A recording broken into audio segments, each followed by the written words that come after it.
There was a gentleman many years ago by the name of Milt Mason, and he was the original Bernie Brewer. Now, he wasn't like the full Bernie Brewer mascot, but he was considered Bernie Brewer. And in year number 1 of the Brewers here in Milwaukee, 1970, they were not drawing very well. They were not a good team.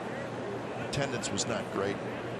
And so Bernie Brewer / Milt Mason said, I'm going to live on top of the scoreboard until the Brewers get a crowd of 40,000 people. And this was June, and they still hadn't had a big crowd. People thought he was crazy.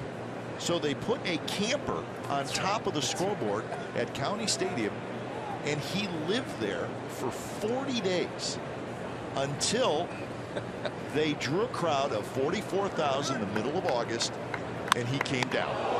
That's great.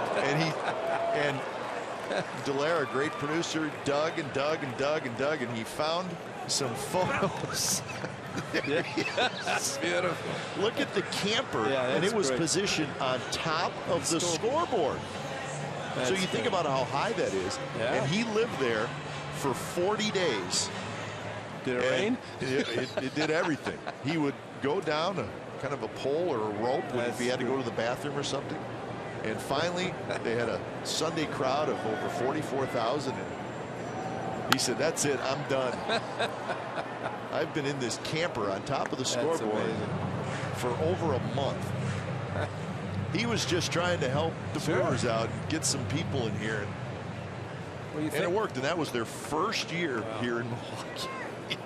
That's amazing. Milt Mason.